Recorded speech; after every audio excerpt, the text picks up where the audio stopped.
Muy bien, vamos a comenzar recordando un poco de lo que habíamos hablado la clase pasada. ¿Se recuerdan, chicas, qué es lo que habíamos comentado? ¿Qué es lo que habíamos estado hablando? ¿Se recuerdan? Chicas, Noemí, Estenia, Ivani. La Yo clase no pude pasada ingresar no en la pude clase asistir, Miss. pasada. Uy, vamos a empezar con que nadie estuvo en clases, ¿verdad? A ver, No, disculpen, Miss, yo no pude ingresar, pero ahora sí ya estoy en clase. ya, a ver. Presten mucha atención, ¿sí? Muy bien, a ver. Bueno, ya que no hemos estado la clase pasada ni la antepasada, me imagino, entonces vamos a comenzar, ¿sí? Habíamos estado, bueno, la clase pasada habíamos conversado sobre las oraciones incompletas. El día de hoy vamos a hablar sobre la literatura medieval, ¿ya? ¿A qué hará referencia el término medieval? ¿Alguna de ustedes sabe o lo relaciona quizás con algo?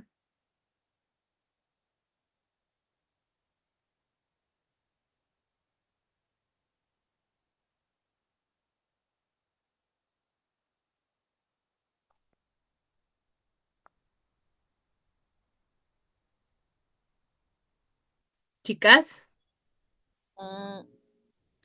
Medieval. Bueno, señorita profesora, que digo, bueno, medieval se trata en la Edad Media, pero no tengo cómo explicarlo esto de acá, ¿no? Ya, Sé a que es, ver, muy bien, a ver, cuando nosotros hablamos de literatura medieval, si bien es cierto, lo primero que hemos desarrollado es, o hemos hablado sobre la literatura griega, ¿verdad? Hemos hablado sobre, mejor dicho, todo lo que hemos visto hasta el momento son pertenecientes a la literatura universal, donde nos iniciamos con la literatura clásica, ¿cierto? El movimiento clásico, el cual dijimos que es aquel movimiento que se ha desarrollado aproximadamente en el siglo XIII antes de Cristo.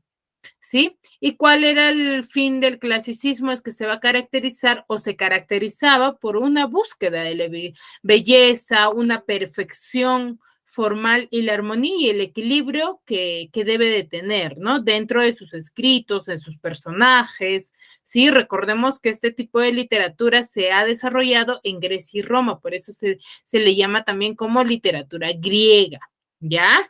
En el cual plasman mucho también lo que es sus costumbres, su religión, sus dioses de dicha época, ¿sí? Ahí tenemos un grande representante que era Homero con su obra La Ilíada, ¿ya? Y la Odisea. Luego habíamos estado hablando sobre el teatro griego con Sófocles, el cual hablamos sobre Edipo Rey, ¿cierto? El cual decíamos que Edipo Rey, su temática o su tema principal era el destino, ¿cierto? El destino pronosticado ya, ¿no? Lleno de fatalismo, ¿cierto? Recordemos que en Edipo Rey hay parricidio, hay fatalismo y hay una búsqueda de la verdad, ¿verdad? Porque Edipo, el personaje principal, se llega a casar con su madre, que ya era un destino previsto o ya se había manifestado dicho destino, ¿cierto? Muy bien, entonces, continuando con ello, sigue la literatura medieval, ¿ya?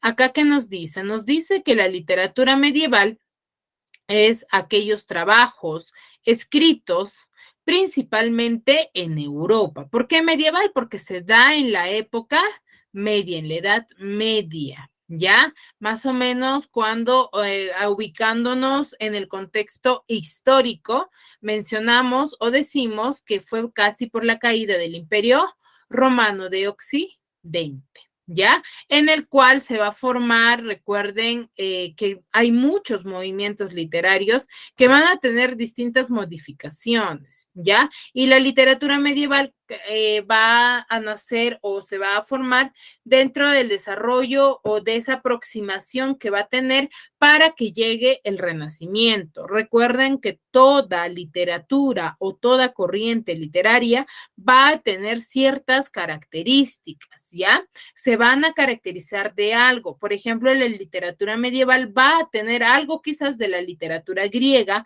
que va a querer perfeccionar o que va a querer mejorar o quizás simplemente olvidar. ¿Ya? ¿Qué nos dice acá? Que la literatura de este tiempo va a estar compuesta básicamente de, ¿qué? De escritos religiosos y trabajos seglares. Cuando nosotros hablamos de trabajos seglares, vamos a hacer referencia a aquellos trabajos que van a pertenecer a una sociedad laica, ¿ya? Y que no van a estar dentro del estamento religioso, como se desarrollaba en dicho tiempo, ¿no? Aquí llamamos época o laica, se denomina una como ahora tenemos nosotros diferentes, bueno, se puede decir religiones que van a predicar o que van a manifestarse por distintas personas, entonces en dicha época también se va a desarrollar en la literatura medieval dichos trabajos de dichas personas, ya no solamente religiosos, ¿ya? Que era algo común, es como si fuese el catolicismo de ahora, con, por ejemplo, el evangelismo, ¿cierto? O ser evangélico, también se manifestaban o se daban a conocer los trabajos de los seglares, ¿ya? De las personas laicas que no creían en nada, ¿ya? ¿Hasta ahí me dejo entender? Sí, Miss. Muy bien. Dice, los primeros siglos de la Edad Media se van a desarrollar en el antiguo Imperio Romano, ¿ya?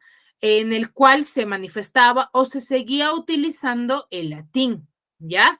Pero se llegan a fragmentar en lenguas romances. Ya en dicha época no se manejaba el español, sino el latín. Ese era el lenguaje en el cual ellos se comunicaban y también escribían. ¿Ya? En base a ello, es por ello que la literatura se va a manifestar o no se va en lengua romance, ¿ya? Y se desarrolla aproximadamente hasta el siglo XI. Asimismo, vamos a tener en cuenta que va a haber muchos, se podría decir, elementos o tipos de escritura de esa época. Ya, por ejemplo, la narración es la forma del discurso que primero va a aparecer en la vida de las personas y en los pueblos de dicha época, ¿no? Dentro de la literatura medieval, entonces, el máximo expresión era la narración. ¿Ya? Se podría manifestar en personas de la alta élite como en los pueblos, ¿ya? Y nos dice también que las sociedades primitivas van a inmortalizar las hazañas de sus héroes. ¿Qué dice y qué significará inmortalizar?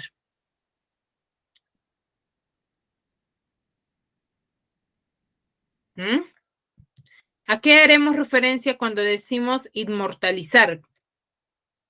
¿Qué querrá decir? Que nunca va a morir. Que nunca Va.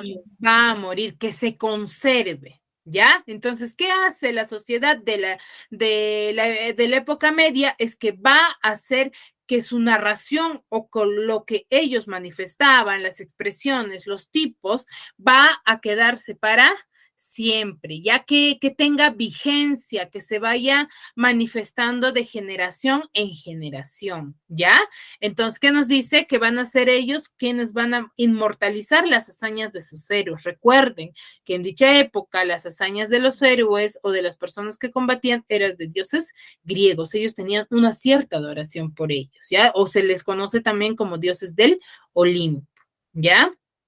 Entonces, ¿cómo es que van a inmortalizar dichos narraciones o dichos cuentos? Es manifestándolo, hablándolo, contándolo, ¿cierto? Sobre sus poemas, se le conoce como poemas épicos, ya que se les conocía así a las hazañas de los héroes de dicha época, ¿ya? Ahí va a aparecer los cantares de gestas o romance y que se van a denominar mester de juglaría en el siglo XI y a partir del siglo XI hasta el siglo XIV. ¿ya? Entonces, son manifestaciones que nosotros vamos a tener dentro del desarrollo de la literatura medieval. ¿Y cuál era lo que se manifestaba en personas y en los pueblos? Era la narración en forma de discurso. ¿Qué quiere decir en forma de discurso? Que era de manera oral, ¿ya?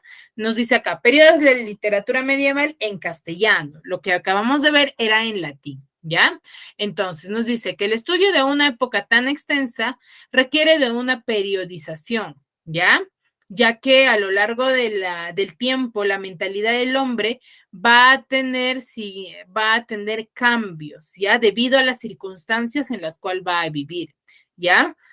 En el cual se va a distinguir 3 periodos. Va a haber la alta edad media, la plena edad media y la baja edad media, ¿ya? Baja edad media. Entonces, en la alta edad media se va a desarrollar a partir del siglo V al siglo X.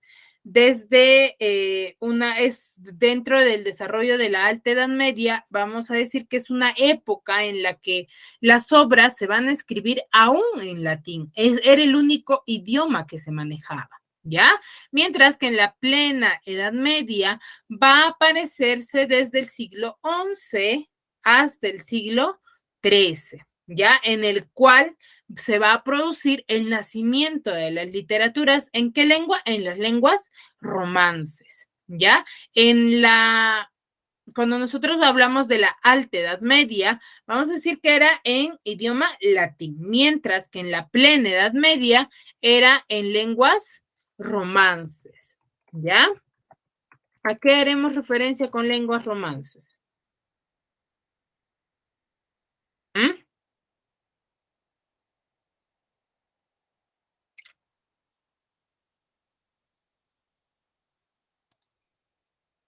¿Mm? A ver, cuando nosotros hablamos de lenguas romances, vamos a hacer referencia a aquellos que van a tener su origen en el latín, ¿ya? Pero que también son llamadas como lenguas románicas o neocláticas. ¿Por qué? Porque van a ser lenguas itálicas, italianas, mejor dicho, ¿ya? En el cual va a ser o va a sobrevivir gracias al Imperio Romano, ¿ya? Ahora, en la plena Edad Media nos dice que florece las lenguas romances, ¿cierto? Y es en el momento en que va a florecer, ¿qué cosa nos dice? La épica. Y surge la poesía de amor cortés, de un amor bonito, se podría decir, ¿ya? Hasta ahí, ¿me dejo de entender?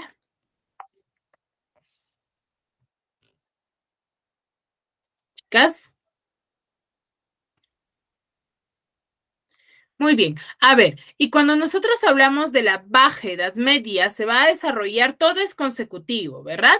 Se va a desarrollar desde el siglo XIV al siglo XV, ¿ya?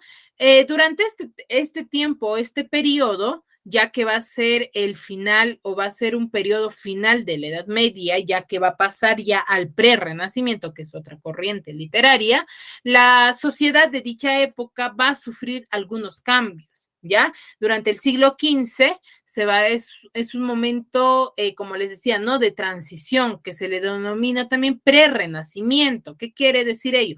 Que va a estar ya por florecer otra corriente literaria, ya con nuevas manifestaciones, nuevas estrategias, se podría decir, nuevos métodos, nuevas historias. Entonces, ahí va formándose ya en el desarrollo del siglo XV, pero como toda corriente literaria, les decía al inicio, va a tener alguna influencia de la corriente literaria anterior a ella, ¿ya?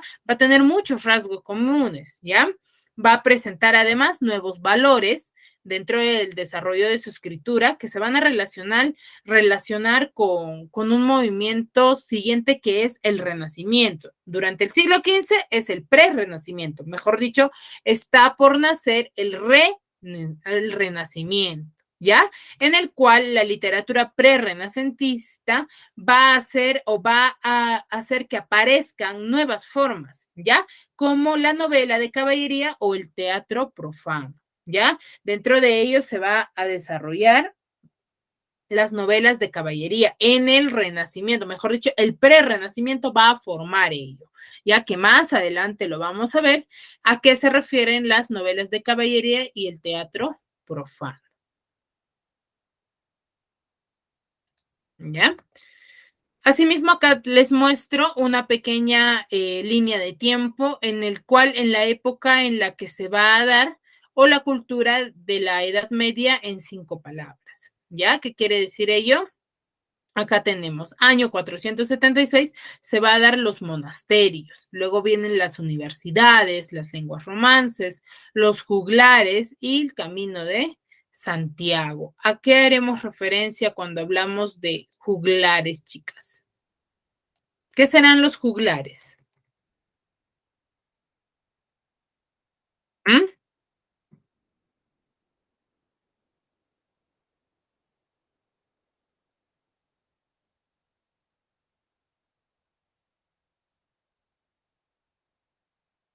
Chicas, Noemí, Ivane. No tengo idea, Miss. A ver, cuando nosotros haremos referencia a los juglares, son aquellas personas, o se podría decir, artistas de dicha época que andaban de pueblo en pueblo recitando, cantando obras de otros poetas, mejor dicho, eso, escenificándolas, ¿ya? Manifestaban de los dioses, de los ya escritos para su época, ¿no? Recuerden que teníamos ya un movimiento de la literatura griega antes de la literatura medieval. Ya eran las personas que andaban cantando o manifestando poemas o lecturas de otros autores, ¿ya? Dentro del desarrollo de la cultura medieval es muy fundamental saber esto. ¿Por qué? Porque en base a ello nosotros vamos a conocer los rasgos o las características que va a tener la literatura medieval, ¿ya? Que nos dice que va a estar favorecida por 5 palabras, que son uno, los monasterios, que eran lugares en los que se cultivaban las artes y se enseñaba. Recuerden que el fin de ello era enseñar al pueblo. ¿Ya? Va a surgir universidades, se van a crear universidades, los cantares, mejor dicho, los juglares, van a interpretar romances viajando de pueblo en pueblo, lo que les decía, ¿no? Y los procedentes del latín surgieron las lenguas romances, ¿ya? En el cual que en la península fueron el catalán, el castellano, el gallego y el portugués, ¿ya? Son las lenguas romances. Entonces acá sabemos que el castellano pertenece a una de las lenguas romances, ¿ya? Cuando nosotros hablamos del Camino de Santiago, va a ser aquella vía para la difusión cultural, ya de una época en la que las comunicaciones eran muy difíciles. Recuerdan que ahí no había mucha tecnología todavía, porque recién se estaba manifestando, ¿sí? Y dentro de las características de la literatura medieval tenemos que van a estar las obras literarias de dicha época, van a estar condicionadas por ciertas características. Una de ellas es que es de carácter anónimo. ¿A qué llamamos carácter anónimo? Es que no teníamos la certeza de quién lo había escrito. Recuerden que había personas o juglares que eran personas quienes andaban de pueblo en pueblo cantando y recitando algunos poemas, algunas narración, ¿cierto? Pero no se sabía exactamente quién lo había hecho, simplemente lo narraban y se iban y así pasaba de generación en generación, pero no se sabía quién lo había desarrollado, quién lo había manifestado en primer lugar, ¿ya? Asimismo, va a ser una obra oral por el mismo hecho de que va a ser difundida oralmente, ¿ya? ¿Por quiénes? Por los juglares, ¿ya? Va a tener una literatura de carácter popular, ya que va a nacer muestra de las jarchas, que son y los cantares de gestas, son manifestaciones, cánticos, ¿no? Que se van a desarrollar en dicha época. Cuando nosotros hablamos de jarchas, vamos a hacer referencia a aquellas manifestaciones escritas o, mejor dicho, como todo era oral, va a ser cánticos que van a ser los juglares quienes lo van a manifestar, ¿ya? ¿Qué va a decir? Es una salida, un final que va a ser, como les decía, ¿no? Una composición lírica, ya oral, mejor dicho, ¿ya? En el cual consistía en recitar poemas, ¿ya? También nos dice que va a tener un Mester de Clerecía, que van a ser aquellos cuentos del infante don Juan Manuel, o la producción de los poemas mayores del siglo XV. Aquí, ¿quiénes tenemos? Los autores tenemos a Jorge Manrique, a Juan de Mena y el Marqués de Santillán, ¿ya? Son algunos autores que se van a manifestar en dicha época. Las obras de la literatura medieval va a estar escrita en verso, no va a ser una escritura lineal, ¿ya? Va a ser una escritura en verso como los poemas, ¿ya? Asimismo va a ser didáctica y moralizante, ya que va a ser, como les decía hace un momento, su finalidad va a ser enseñar al pueblo. Ya con lo que ellos hablaban o con lo que ellos contaban, su finalidad era enseñarlos a ellos, ya al pueblo. Y va a tener cierta imitación, ya que los autores van a recoger una tradición popular o un texto latino y los van a recrear, lo van a actuar, ¿ya? Ya que acá nos dice que sus obras no van a ser originales, ni se va a considerar importante que lo fueran en dicha época. En la actualidad, por ejemplo, es muy importante saber de quién es el autor o yo de dónde estoy sacando la información, mientras que en esa época no, ¿ya? En esa época es lo único, no les interesaba saber quién era el escritor, ni quién lo había escrito, quién lo había hablado por primera vez, ¿sí? Por eso hay cierta imitación. Va a haber también escritores religiosos, ¿ya? Va a haber escritores religiosos en los cuales va a haber una teología que va a ser un tipo de literatura dominante en dicha época. Durante toda la Edad Media, la religión va a ser una tipología, una teología dominante dentro de la literatura medieval. Ahí vamos a ver el clero católico, el cual va a ser el centro intelectual de la sociedad. ¿Qué quiere decir ello? Que van a obedecer a la religión o se podría decir a la iglesia, ¿ya? Razón por la cual va a haber una producción literaria que se va a diferenciar y se va a denominar como Mester de Clerecía, ¿ya? Acá nos muestra algunas imágenes en las cuales nos dice que los caballos con cabeza de león va a ser el Apocalipsis de Saint-Sever, ¿cierto? Y algunos autores. Recuerden que dentro de las características de la literatura medieval decíamos que va a haber escritos religiosos, que era el Mester de Clerecía, y escritos laicos, ¿cierto? Que va a ser, no va a ser tan productiva en la literatura medieval como sí fue la literatura religiosa, pero gran parte del material de los escritos laicos va a sobrevivir y va a poseer una gran cantidad de obras de la época. Ya, mejor dicho, que va a haber un montón, sí ha sobrevivido y se va a poder visualizar. Por ejemplo, el manuscrito del Cantar de los Nive y primera página de Beaufort, ¿ya? Que eran unos escritos laicos. ¿Sí? Hasta acá, ¿me dejo entender? ¿Hay alguna pregunta?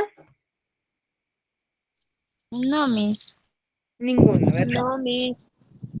Muy bien, entonces hasta acá sabemos que el desarrollo de la literatura medieval va a haber uno que va a ser anónimo, va a ser dinámica, va a tener también va a tener escritos laicos, escritos religiosos, dentro que los escritos religiosos van a tener mayor apogeo, mayor importancia, a diferencia de los escritos laicos.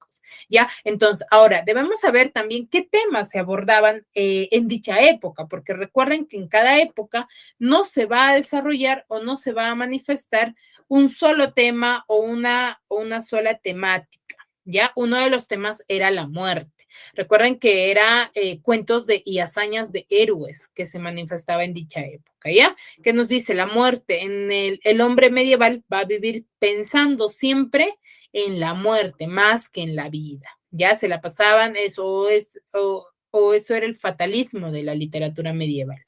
Va a haber cierta fugacidad y caducidad de la vida. ¿Qué quiere decir ello? Que se va a insistir en la fugacidad, en la brevedad de la vida terrenal, en lo límite o en lo poco tiempo que se iba a vivir, ¿ya?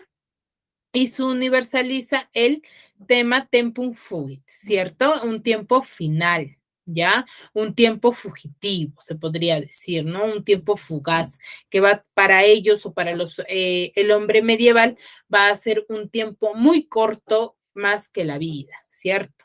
Y va a haber cierto menosprecio del mundo, ¿ya? Para alcanzar la vida eterna en el paraíso, se ha de despreciar todo lo material. Entonces, en dicha época, ¿qué decían? Que aquella persona que va a llegar al universo, mejor dicho, al paraíso, va a ser aquella que va a renunciar absolutamente a todo. Ya si, por ejemplo, tenía una tierra, una casa, entonces tenía que abandonar todo para que llegue al paraíso, si no, no llegaba, ¿cierto? Entonces tenían tres temas, ¿no? La muerte, fugacidad, caducidad y menosprecio del mundo.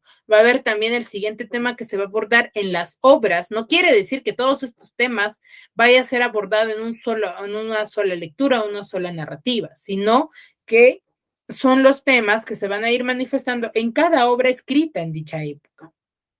¿Ya? La fortuna está entendida con su significado de suerte, que puede ser buena o mala, ¿ya? En dicha época. Entonces hay cierta fortuna también que se va a manifestar en las obras.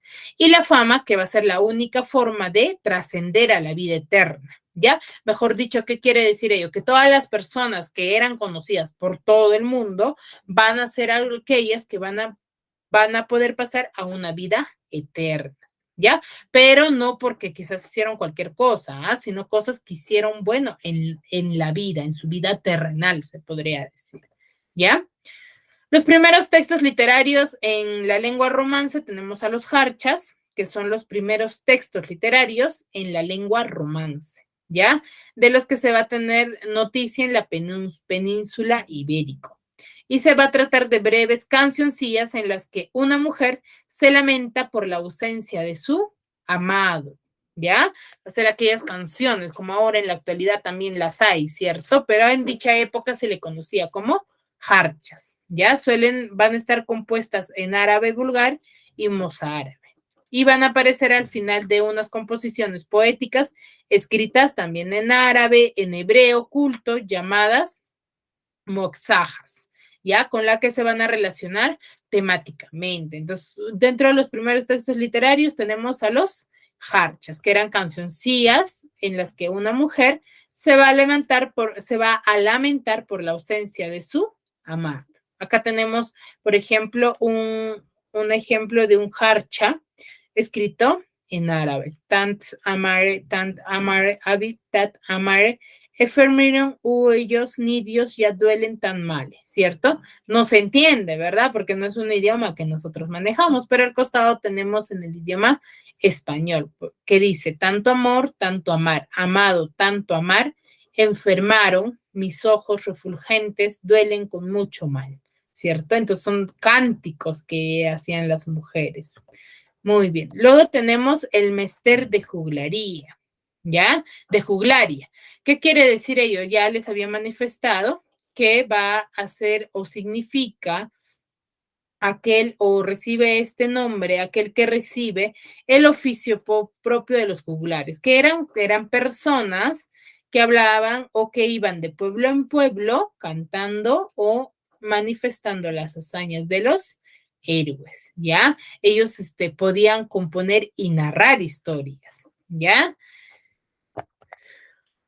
Y luego tenemos a los cantares de gesta, que son tres manifestaciones muy importantes dentro de la literatura medieval. Eso quiero que quede bastante claro, por favor, ¿sí? Tenemos a los jarchas, a los cantares de juglería y a los cantares de gestas. ¿Qué son los cantares de gestas? Son historias que van a ser contadas. Los juglares solían trazar de hazañas o gestas que había realizado algún héroe. Por eso se le llama cantares de gesta, porque eran hazañas o eran cuentos o eran canciones contadas de héroes, ¿ya?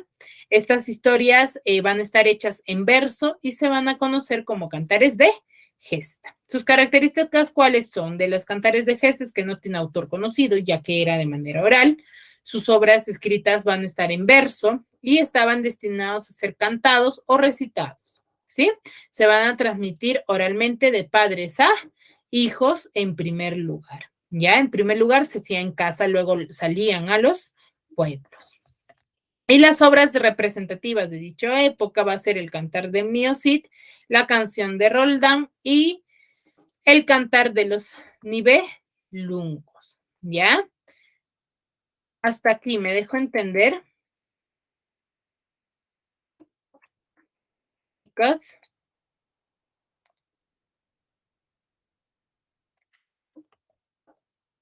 Chicas.